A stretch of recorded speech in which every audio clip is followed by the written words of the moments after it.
Hey, cousins.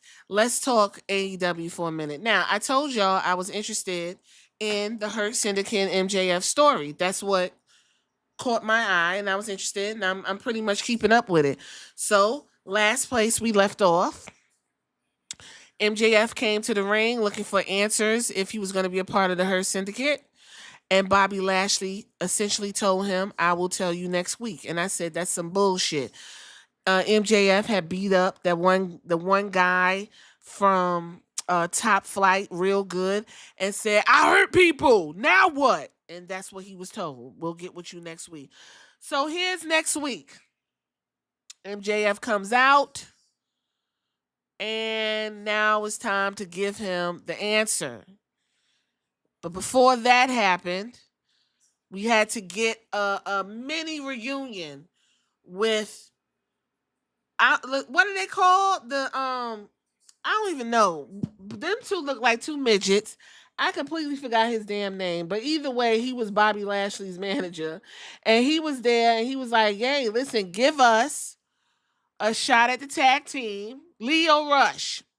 Give us a shot at the tag team titles, cause me and you got history.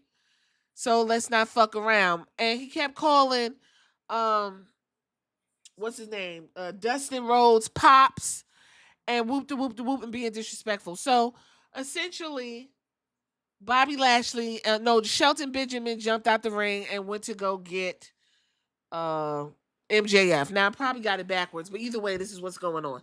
So he went to go MJF. MJF was hiding in Gorilla with Tony Khan, who was standing up pointing like he's right here, get him. So he got MJF, and MJF is like, oh, okay, he's acting all scared of these guys.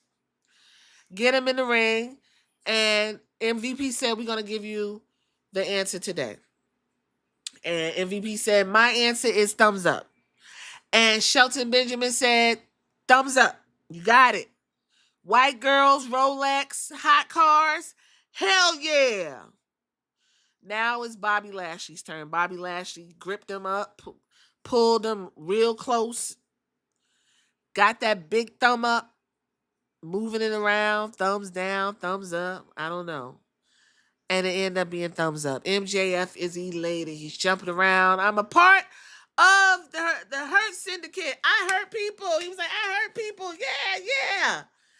And so next week, MVP is going to, I guess, have a coronation per se for MJF becoming a member of the Hurt Syndicate. How do we feel about this, guys? How do we feel about this? When MVP left WWE and Bobby Lashley, they went out on the undertone of black guys can't get over, and black guys, and we had this good thing. We was gonna be black guys. It was gonna be a beautiful thing. And to see a white guy getting added to the Hurt Syndicate, I just got to, I gotta scratch my head. I ain't gonna make a big deal out of it. Like I'm enjoying what's happening. I want to know what's going on, what's gonna happen next week.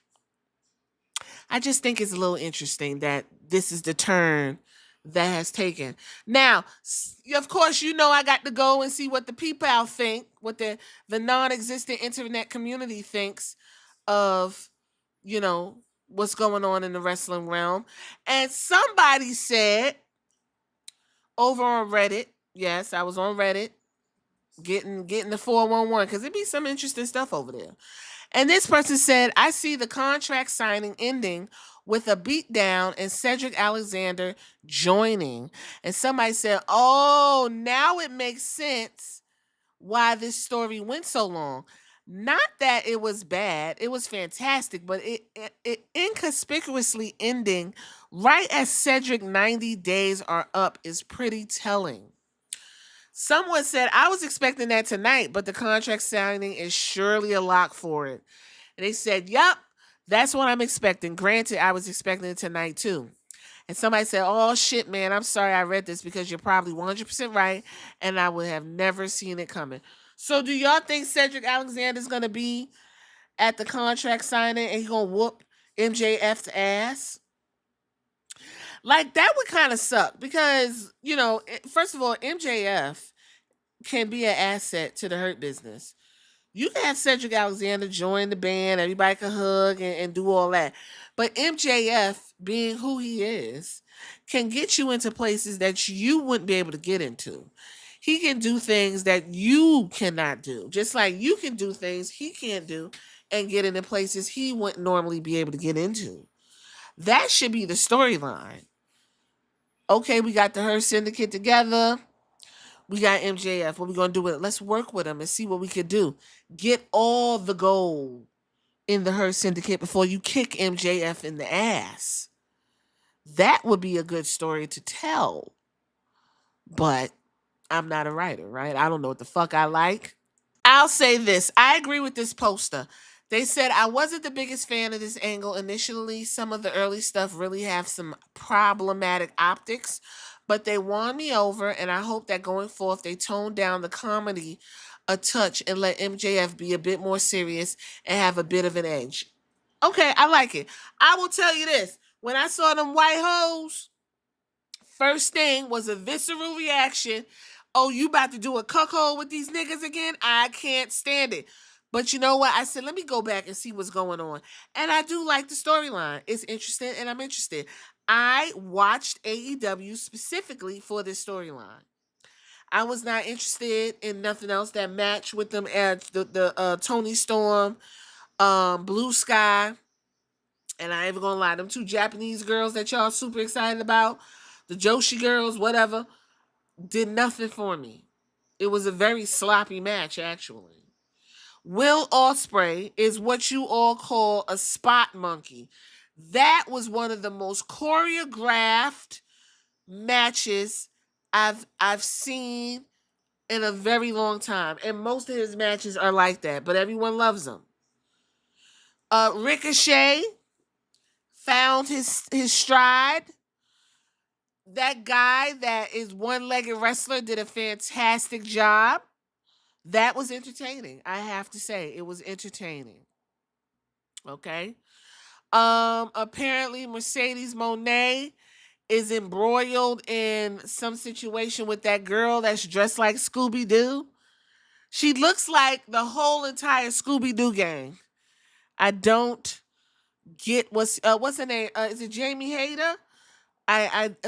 She did not look like that when she had the title a few years ago. I don't know what the fuck this 1970s throwback shit is, but the girl who was in the four-way, I think she beat not Naomi, Mercedes for her New Japan Strong match, and so she wants her title back, but Jamie Hayter's on her ass.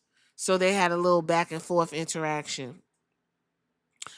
Um Yes, I was just there for the Hurt Syndicate, and I literally rolled over. I couldn't tell you what happened between Moxley and a returning Samoa Joe. Samoa Joe looks horrific. I'm not even gonna lie. I know he's working on that TV show about the killer cars, whatever that video game was.